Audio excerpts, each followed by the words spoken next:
شہر میں بلند ہونا کامیابی کی علامت سمجھنے لگے۔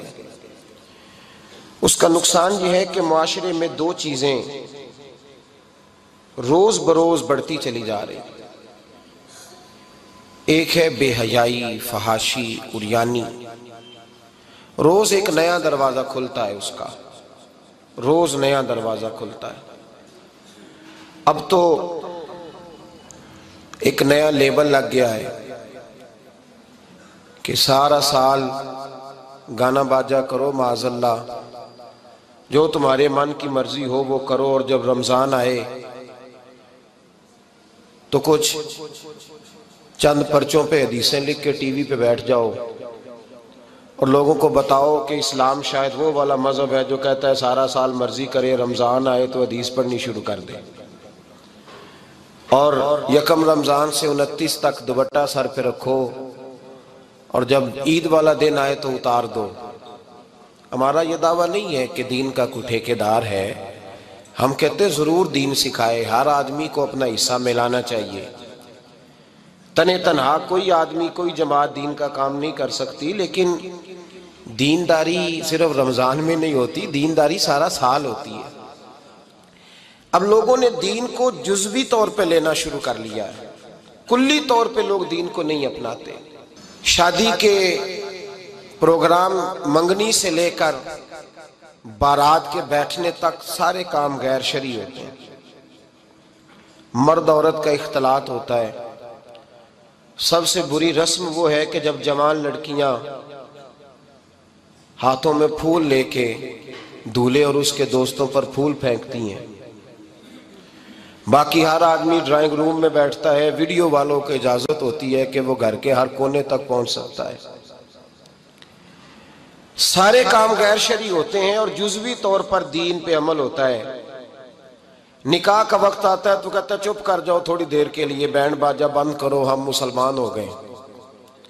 مولوی صاحب نکاح کے لیے تشریف لاتے ہیں، بیچارے چھپے بیٹھے ہوتے ہیں کسی کونے میں، چند کلمے پڑھا کے جب دعا کر کے چہرے پہ ہاتھ پورا نہیں پھیرتے تو پھر وہی تماشا شروع ہو جاتا ہے۔ جزوی طور پر لوگ دین پہ عمل کرتے ہیں۔ میرا رب فرماتا ہے یا ایھا الذین آمنوا اتقوا اللہ حق تقاتہ، اے ایمان والو رب سے ڈرو، اتنا ڈرو کہ جتنا ڈرنے کا حق ہے۔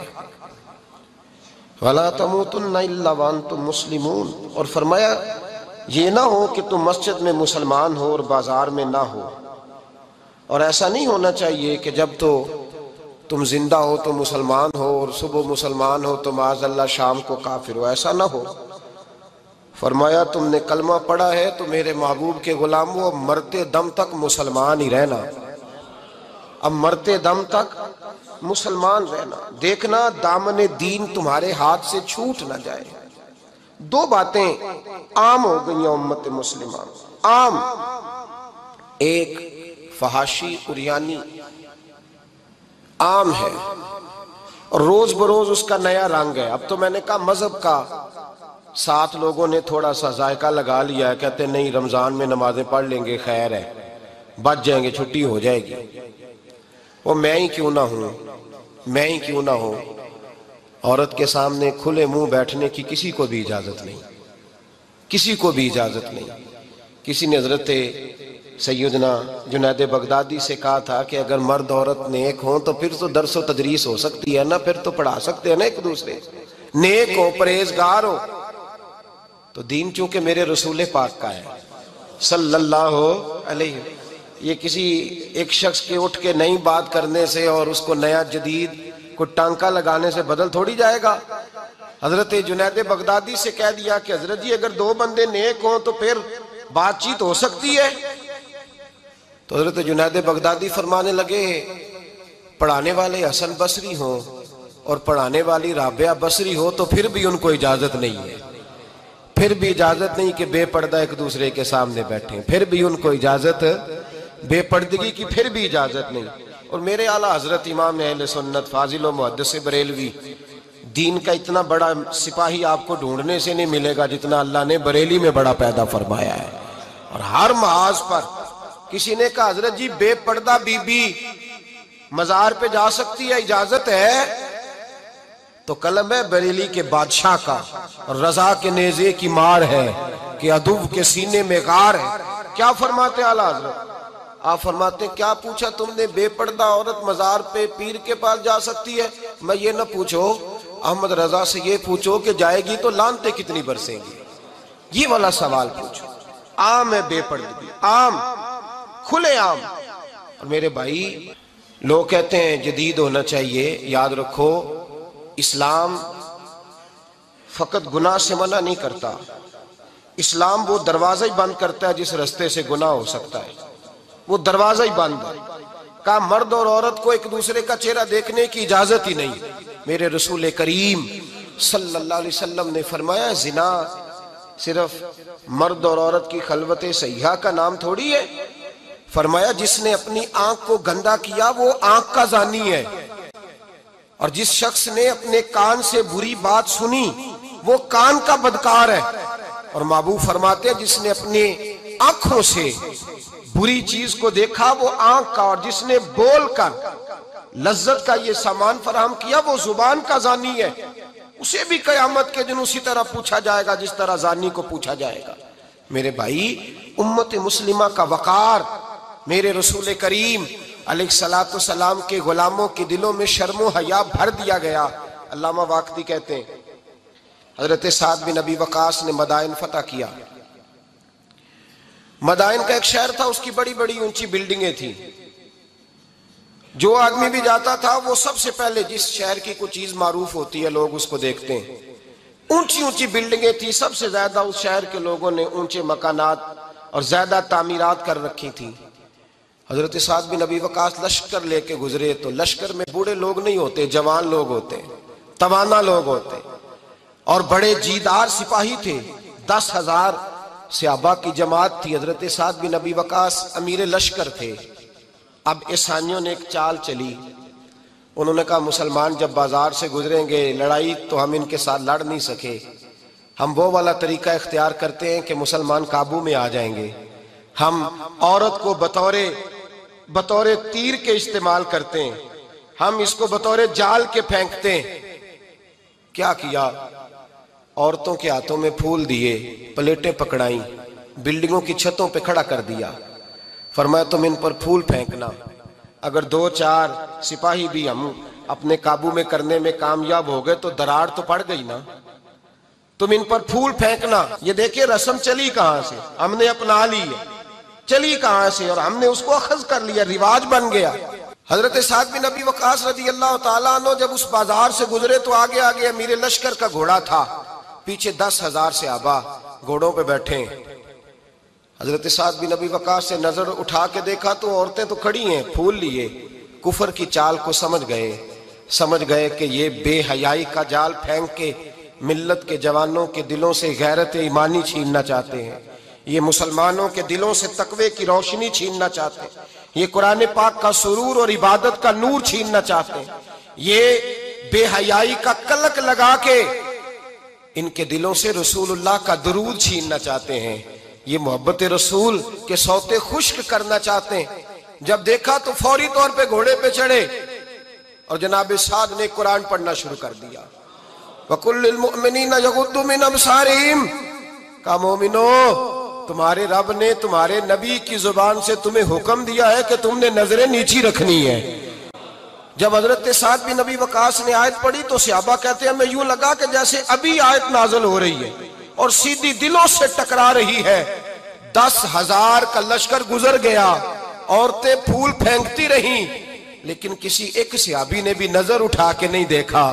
جب لشکر گزرا تو ان بیبیوں نے پلیٹیں پھینکی اور کہنے لگی عیسائیوں تم کتنے نالائق اور کس قدر بڑے تم بد تہذیب ہو کہ اپنی عورتیں استعمال کرتے ہو لوگوں کو قابو کرنے کے لیے، کس قدر تم زیادہ غیرت سے گرے ہوئے ہو، اور یہ کتنا اعلیٰ طبقہ ہے کہ ہم دادے توجہ دیتی رہیں، انہوں نے پلٹ کے نہیں دیکھا، کہنے لگے تم جھوٹے ہو، اور جس رسول کے غلام اتنے اعلیٰ درجے کے پائے کے حیا والے ہیں وہ نبی کتنی شان والا ہوگا۔ بیبیوں نے کلمہ پڑھنا شروع کر دیا۔ بھائی یاد رکھیں یہ جو آج جگہ جگہ مسلمانوں کے خلاف کفر کی سازش ہے، میری ملت کا جوان روز رات کو 10 میسج ٹائپ کرتا ہے، یہ روز رات کو 20 نمبر اپنے موبائل پہ رکھتا ہے اور فخر کے ساتھ بیان کرتا ہے، اور بڑی تکلیف کے ساتھ بات کہنی پڑتی ہے کہ اس کے ابا جی کو بھی پتا ہے کہ بچے کے موبائل میں نمبر ہیں، اس کے گھر والوں کو بھی پتا ہے، اور لوگ ہیں کہ اس کو ایک شغل سمجھ کے، ایک چھوٹا سا بچے کا شوق سمجھ کے اس کو درگزر کر رہے ہیں۔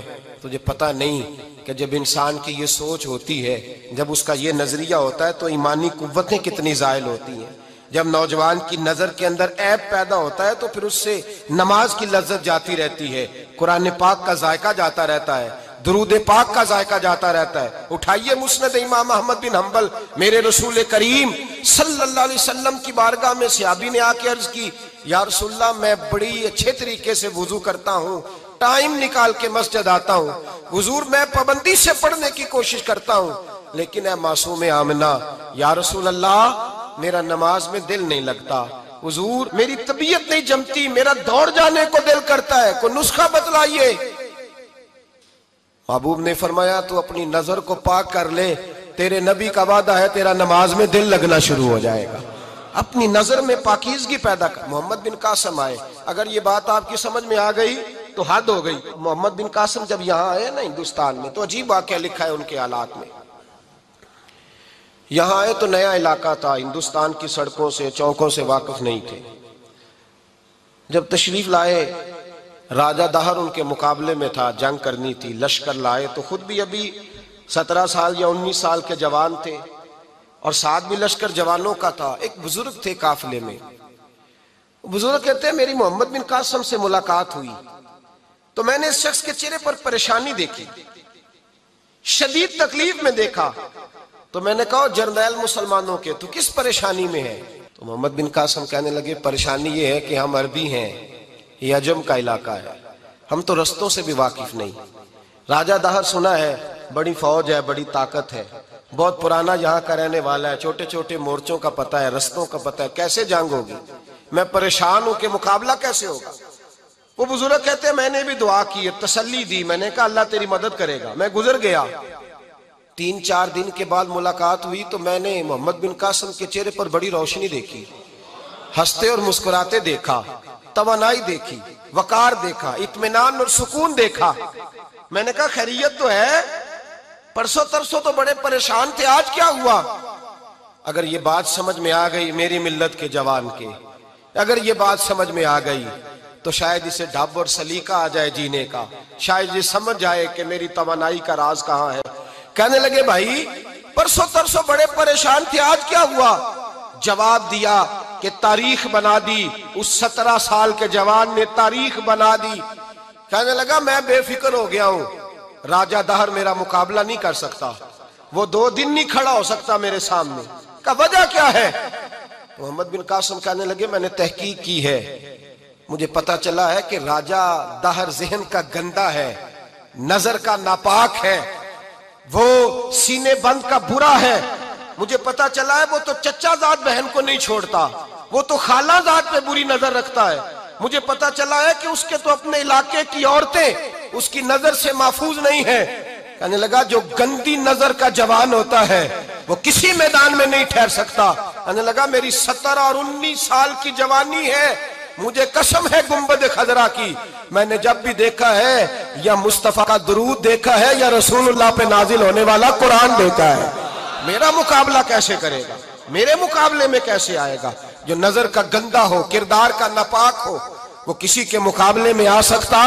اور ملت کے جوان یاد رکھ، جب تک نظریں ناپاک ہوتی ہیں اس وقت تک وجود کمزور ہوتے ہیں، جب تک نظریں ناپاک ہوتی ہیں ارادوں میں دراڑیں ہوتی ہیں، جب نظریں ناپاک ہوتی ہیں پھر عقیدے متزلزل ہوتے ہیں، جب نظریں ناپاک ہوتی ہیں پھر انسان کوئی بھی مہم سر نہیں کر سکتا، اور جب نظر پاک ہوتی ہے۔ حضرت عبداللہ بن حذافہ جہاد کر رہے تھے، روم کے عیسائیوں نے گرفتار کر لیا، 1000 آدمی نے مل کے پکڑا، گرفتار نہیں ہوتے تھے صحابی، 1000 آدمی نے گھیرا ڈالا، گرفتار کر کے لے گئے، اور جب بادشاہ کے سامنے گئے تو وزیر کہنے لگا بادشاہ بندہ بڑے کام کا ہے، اگر ہمارے قابو آ گیا تو فائدہ دے گا، صحابی ہیں حضرت عبداللہ بن حذافہ، حضرت فاروق اعظم کا زمانہ ہے، اگر قابو آ گیا تو فائدہ دے گا۔ بادشاہ کہنے لگا کیوں، کیا خوبی ہے؟ کہنے لگے ہم 1000 آدمی تھے، یہ اکیلا قابو نہیں آ رہا تھا، 1000 آدمی تھے. اگر ہماری فوج میں شامل ہو گیا تو بہت بڑا جرنیل ملے گا. بادشاہ کہنے لگا کوئی مسئلہ نہیں، 2-3 چیزیں ہوتی ہیں بندے کو خریدنے کے لیے، خرید لیتے ہیں. بادشاہ کہنے لگا عبداللہ جتنی دولت تجھے چاہیے میں تجھے دے دیتا ہوں، میرے لشکر میں آ جا، معاذ اللہ اسلام چھوڑ دے. حضرت عبداللہ بن حذافہ کیا فرماتے ہیں بڑا تو بیوقوف ہے، میں نے دولت کمانی ہوتی تو مدینے میں بیٹھ کے تجارت کرتا. میں دولت کمانے نہیں نکلا، میں تو رسول اللہ کی رضا کمانے کے لیے نکلا ہوا ہوں. دولت کمانی ہوتی تو کسی مارکیٹ میں ہوتا، میدان میں آنا تھا. شہادت ہے مطلوب مقصود مومن، نہ مال غنیمت نہ کشور کشائی. یہ دولت تو لونڈی ہے رسول اللہ کے دروازے کی، یہ تو پیچھے پیچھے پھرتی ہے نبی پاک کے غلاموں. یہ کمانی ہوتی تو میں کسی مارکیٹ میں ہوتا، میدان میں تھوڑا ہوتا. عبداللہ بن حذافہ سے دوسری چال چلی. کہنے لگے میاں عہدہ جو تجھے چاہیے، میں بادشاہ ہوں، میرے نیچے جو عہدہ تو کہے گا وہ تجھے مل جائے گا. حضرت عبداللہ بن حذافہ کہنے لگے شاید تجھے پتہ نہیں میری تعریف کیا ہے، شاید تو جانتا نہیں میری تعریف کیا ہے. کہا صاحب کی کیا تعریف ہے؟ کہنے لگے میں رسول اللہ کا صحابی ہوں اور کائنات میں سب سے بڑا عہدہ مصطفیٰ کے صحابی ہونے کا عہدہ ہے. صحابہ وہ صحابہ تھے جن کی ہر صبح عید ہوتی تھی، خدا کا قرب حاصل تھا، نبی کی دید ہوتی تھی. فرمایا میں نے حضور کے جلوے دیکھے ہوئے ہیں، مجھے عہدے کی ضرورت ہی نہیں، اور میں نے عہدہ لینا ہوتا تو میں سیاست کرتا، میں تو شہادت لینے نکلا ہوں میدان میں، عہدے کا میں نے کیا کرنا ہے. اب بادشاہ کہنے لگا اسے قتل کر دو. وزیر کہنے لگا نہیں، ایک بات اور ہے، مجھے ایک چال اور چلنے دو. کہا وہ کیا؟ کہنے لگے میری بیٹی بڑی خوبصورت ہے، مجھے موقع دو اپنی ہی بیٹی کو سجا بنا کے. وہ جوان جس کی جوانی اتنی بڑی ہے کہ 1000 آدمی مقابلے میں کھڑا نہیں ہوتا، اس جوان کے کمرے میں رات کی تنہائی میں بنا سوار کے بی بی کو بھیجا. وہ بی بی کہتی ہے میں ساری رات بن سور کے اس صحابی کے کمرے میں بیٹھی رہی، لیکن یہ کیا شخص تھا، ساری رات ہی مصلے پہ بیٹھا رہا، ساری رات ہی. کچھ دیر تھک جاتا تو یہ کریم رسول پہ درود پڑھنا شروع کر دیتا. بی بی کہتی ہے سحری ہو گئی تو میں نے چھو کے دیکھا کہ انسان ہے کہ جن ہے، یہ بندہ ہے کہ فرشتہ ہے. چھو کے دیکھا، کہنے لگے پیچھے ہٹ جا. میں نے کہا میں نے تو سنا تھا تو 1000 کے مقابلے میں ہے اور تو اتنا بے حس ہے کہ بنی سوری دلہن بیٹھی ہے، تو نے نظر نہیں کی. عبداللہ بن حذافہ، بی بی کہتی ہے نظر پھر نہیں اٹھائی، نظر پھر جھکی ہوئی ہے. کہنے لگے بی بی میں مجبور ہوں، اب میرے اوپر کوئی حسن نہیں چلتا، میں نے جلوائے بدوہا کا دیدار کیا ہوا ہے، اب میری نگاہوں میں جچتا نہیں کوئی، اس لیے کہ جیسے میرے سرکار ہے ایسا نہیں کوئی. کبھی بھی اب نہیں کسی کا میرے اوپر جادو چلتا. میں نے مصطفیٰ کو اور کہا ذرا پیچھے ہٹ کے بیٹھ، مجھے میرے رسول نے غیر محرم سے بچنے کا حکم دیا ہے، ذرا پیچھے ہٹ کے بیٹھ. سحری کا وقت تھا. وہ بی بی کہتی ہے اس نوجوان کے جملے میرا سینہ چیر گئے، کلیجہ پھٹ گیا، چیخ نکلی، میں کفر کے عالم میں روئی. میں نے کہا مجھے بتا تو صحیح، آخر یہ جذبہ کہاں سے ملتا ہے، آخر یہ روشنی تو میں نے دیکھی نہیں، کہاں سے آتی ہے؟ ایک میرا باپ ہے جو بنا سور کے مجھے تیرے کمرے میں چھوڑ گیا، بتلا یہ کہاں سے کیف آتے ہیں؟ تو عبداللہ بن حذافہ کہنے لگے اگر کیف لینا ہے تو بھی میرے مصطفیٰ کا کلمہ پڑھ جا، آجا دروازہ رسول پہ جھک جا، مل جائے گا. سویرے دروازے پہ باپ آیا بیٹی سے رزلٹ لینے، دروازہ کھولا تو بیٹی نقاب پہنے باہر آئی. باپ کہنے لگا کیا بنا؟ کہنے لگی پیچھے ہٹ جا، تو غیر محرم ہے، کافر ہے، میں مسلمان ہوں. اس نے کہا کیا ہوا؟ کہنے لگی تیرے جیسے کو باپ کہوں، تیرے جیسے کو جو مجھے استعمال کر رہا تھا. میں تجھے باپ نہیں مانتی، میں اب رسول والی ہو گئی ہوں، میں حضرت فاطمہ کی کنیزہ ہو گئی ہوں، میں اب نبی کریم کی خادمہ ہوں، خبردار میرے قریب نہ آنا. یہ دعو بھی ناکام ہوا. اب حضرت عبداللہ بن حذافہ کے سامنے موت کھڑی کی، ایک کڑا میں تیل گرم کیا، کہنے لگے تجھے اس میں جلایا جائے گا. حضرت عبداللہ بن حذافہ رضی اللہ تعالیٰ عنہ جب جلنے کے قریب ہوئے تو رونے لگے. روم کا بادشاہ کہنے لگا شاید ڈر گیا ہے. کہنے لگے اب سمجھ آئی ہے، اب تجھے پتا چلا ہے، چلا آ جا. حضرت عبداللہ بن حذافہ کہنے لگے تو کافر ہے، تیری کافروں والی سوچ ہے. اس لیے نہیں رویا کہ موت سے ڈر گیا ہوں، میں تو اس لیے رویا ہوں کہ ایک جان ہے، وہ نبی پاک پہ قربان ہو رہی ہے. کاش رب مجھے 1000 جان دیتا، میں ساری مصطفیٰ پہ قربان کر دیتا.